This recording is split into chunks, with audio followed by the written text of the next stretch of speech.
Hello everyone. Now in this video we will discuss about the second program. As you know, the second program was web to calculate the simple interest. So everybody knows the formula for calculating simple interest. Now see, excuse me. So now the again thing, starting from the import java.util.asterisk, the class name is here solution2, then public static void main string arg, where s of string must be capital. Now again scanner. Then now before this program you should know how many variables we are supposed to use. So the formula is p into r into t upon 100. So that means principal, rate and time. These three are the variable which we need to take from the user. See, in this program, in the question also is mentioned we are supposed to use a scanner. So whenever you are using a scanner, right, so in that case we are not supposed to work on the fixed values. So here you cannot assign p equals to 1000, r equals to 5 or 5.5 and t equals to 6.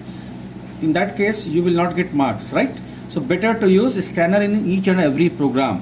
So in each and every program we are using the input device, that is your keyboard. That is why we are asking from the user to enter principal, rate and time, and then we have declared three variables of p, r and t of double type. Again I have used here double because I am looking for a appropriate data type. So that is here double, because the principal amount can be in decimal also, the rate of interest can be decimal also, the time also can be in fraction, and the result, in that case the result would be in double and the fractional. That is why I have used all the variables of double type. So p equals to ob dot next double, r equals to ob dot next double. So while writing the next double, there is no single space in between next and double, and d of double must be in capital. Don't forget this. This is very important. Number of you have given the single space in between next and double. There is no space, okay?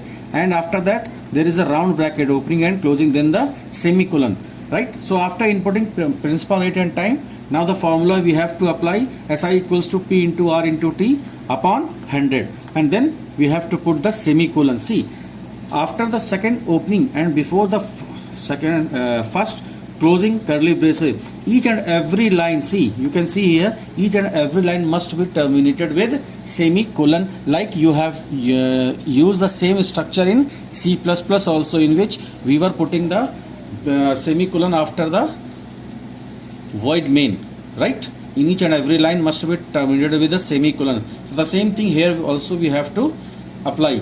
So now at last we are printing the result, like system.out.println si is equals to si. So here you will get the final output which you have stored as a result in si. So instead of si you can use any bigger variable name also, like simple interest. But while declaring a variable, please keep in mind, some of you have done the mistake, like you have used the long variable like simple interest, but that is correct. But in that case we are not supposed to use, or we are not supposed to give any single space between the variable name, right? Like I will show you here, some of you given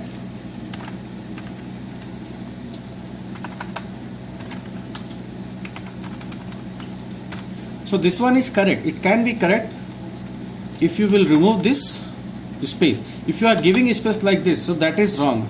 In that case you will get a error. That is why we always prefer the short variable name. So that is why we are using here si, or you can use simple also, like this.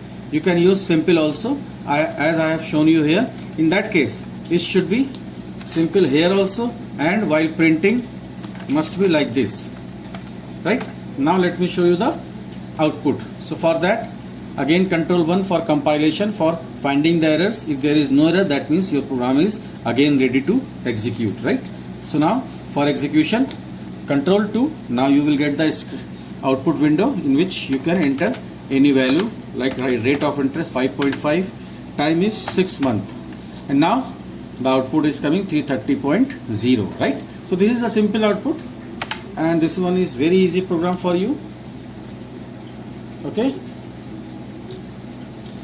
So I hope this one is clear, and the previous also. If still you are having any doubt, you can comment, you can ask your doubts in the Google Classroom also, in the WhatsApp also, in the personal chat also. that is totally up to you, right? But in the next time onwards, keep these things in your mind. Always we are supposed to use the appropriate data type. Then step by step we have to solve the problems. And before solving the problem, first of all you will have to think how many variables are required, how many types of the variables are required, and how many inputs are required in the question. So now onwards we have started the Java programming. So in each and every program we are going to utilize the input device, that is the keyboard. So if it is mentioned in the question whether you are supposed to use scanner or not, in each and every program now onwards you will have to use the input. You will have to use the input things, right? That means in each and every program you will use scanner class, and you will ask user to enter the values. I hope the instructions are clear. In case of any doubt, again my humble request is to ask your doubts, right? Thank you everyone.